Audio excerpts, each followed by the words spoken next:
పింఛనుదారుల సమస్యలను పరిష్కరించే దిశగా చర్యలు తీసుకోవడం జరుగుతుందని కాకినాడ సిటీ ఎమ్మెల్యే వనమాడి కొండబాబు పేర్కొన్నారు. కాకినాడ అర్బన్ తహసీల్దార్ కార్యాలయం ఆవరణలో గల ఏపీ రాష్ట్ర ప్రభుత్వ రిటైర్డ్ ఎంప్లాయీస్ అసోసియేషన్ నెలవారీ సమావేశ సంఘం అధ్యక్షులు కె పద్మనాభ అధ్యక్షతన జరిగింది. ఈ సమావేశంలో ముఖ్య అతిథులుగా ఎమ్మెల్సీ పేరబత్తుల రాజశేఖర్, ఎమ్మెల్యే వనమాడి కొండబాబులు పాల్గొన్నారు. ఈ సందర్భంగా ఎమ్మెల్యే వనమాడి మాట్లాడుతూ పెన్షనర్స్ తమ ఆరోగ్యాలను కాపాడుకునేందుకు ప్రతిరోజు నడక, యోగా చేయవలసిందిగా సూచించారు. ఎమ్మెల్సీ పేరబత్తుల రాజశేఖర్ మాట్లాడుతూ ఎమ్మెల్సీగా గెలిపించిన పెన్షనర్స్ కు ఆయన ప్రత్యేక కృతజ్ఞతలు తెలిపారు. సంఘం అధ్యక్షులు కె పద్మనాభం మాట్లాడుతూ ఇటీవల పార్లమెంట్లో కేంద్ర ప్రభుత్వం ప్రవేశపెట్టి ఆమోదించిన పింఛనుదారులకు గొడ్డలి పెట్టు వంటిదని, సదరు బిల్లు వల్ల పింఛనుదారులు భవిష్యత్తులో ఆమోదించబోయే పే రివిజన్ స్కేల్స్ కు అర్హత కోల్పోతున్నామని, అందువల్ల పాత మూల వేతనం మాత్రమే పొందడం జరుగుతుందని, ఈ విషయమై అందరూ కలిసికట్టుగా ప్రభుత్వం నాకు నివేదించవలసి ఉంటుందని అన్నారు. రాష్ట్ర సంఘం అధ్యక్షులు శాస్త్రి మాట్లాడుతూ ఈ నెల 13 సంఘ నాయకులతో కలిసి కేంద్ర ఆర్థిక మంత్రి నిర్మలా సీతారామన్ ను కలిసి మెమరాండం సమర్పించడం జరుగుతుందని తెలిపారు. ముందుగా దేశ మాజీ ఉప ప్రధాని బాబు జగజ్జీవన్ రామ్ 117వ జయంతిని పురస్కరించుకుని జగజ్జీవన్ రామ్ చిత్రపటానికి సంఘం సభ్యులు పూలమాలలు వేసి ఘన నివాళులర్పించారు. ఈ సమావేశంలో సంఘం కార్యదర్శి నూకరాజు, కోశాధికారి శేషగిరి, అసోసియేట్ ప్రెసిడెంట్ వెంకట్రావు, సిహెచ్బి సరోజిని, ఇబ్రహీం, నిత్యానందరావు, భాస్కర్రావు, రాంబాబు, ప్రసాదరావు తదితరులు పాల్గొన్నారు. రాజశేఖర్ కూడా అత్యధిక మెజారిటీతో లెక్కించారని కూడా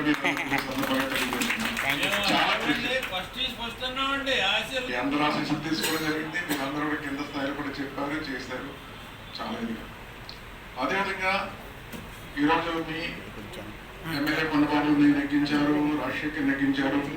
అదేవిధంగా మీరు ఎంతో మంది విద్యార్థులు తయారు చేస్తున్నారు. మీ చేతుల మీదగా ఎంతో మందిని తయారు చేసిన వ్యక్తులు ఉన్నారు. మీరు ఇక్కడ ఉపాధ్యాయులు ఉన్నారు, అందరూ ఉన్నారు. అనేక శాఖల్లో పనిచేస్తారు. ఆ శాఖలన్నీ సక్రమంగా పనిచేయడానికి కృషి చేశారు. మీ శాఖల్లో మీరు పనిచేసిన విధానంలో ఎంతో త్యాగాలు చేసి పనిచేస్తున్న వ్యక్తులు కూడా ఉన్నారు. మీరందరూ కూడా అయితే మీరందరూ ఈ రోజున ఒక సుఖంగా ఉండాలి, సుఖ సంతోషంతో ఉండాలనేదే మా కోరిక. మీరు ఎంతోమంది జీవితాన్ని మెరుగుపరిచారు, పనిచేస్తారు ఈ ప్రభుత్వంలో. అదే నేను ఇప్పుడు రిలాక్స్ టైం చెప్పాలండి. మీ అందరూ కూడా ఈ రిలాక్స్ టైంలో హ్యాపీగా గడపాలి. మీరు హ్యాపీగా గడుపుతున్న టైంలో ప్రభుత్వ పరంగా కానీ ఎటువంటి అవసరాలు కానీ మీకు మీరే చేసుకోగలరు. ఆ శక్తి మీలో ఉంది. మీ వల్ల కానిది ఏదైనా ఉంటే మీ ఎమ్మెల్యే కొండబాబు మీకు ఎప్పుడు అండగా ఉంటారు, రాజశేఖర్ అండగా ఉంటారు. మీ మనిషిగా మేము ఉంటాము. ఎమ్మెల్సీ రాజశేఖర్ కూడా రావడం జరిగింది. మాకు ఎవ్రీ మంత్ 5వ తారీఖుని మీటింగు ఇక్కడ ఏర్పాటు చేసుకోవడం ఆనవాయితీ. మరి అదేవిధంగా కొండబాబు గారికి ఈ పరిసర ప్రాంతాలంతా చూపించాం. వారు కూడా దీన్ని ప్రత్యేకంగా కలెక్టర్తో చెప్పి ఇక్కడ మెర్క్యూరీ ల్యాబ్ వేస్తారని వారు చెప్పడం జరిగింది. మరి ఈ సందర్భంగా ఇక్కడ వచ్చినటువంటి ఎమ్మెల్సీ గారికి, అదేవిధంగా మా పెన్షన్స్ అందరికి కూడా ఈ జగజ్జీవన్ రామ్ సందర్భంగా, జయంతి సందర్భంగా శుభాకాంక్షలు సెలవు తీసుకుంటాం.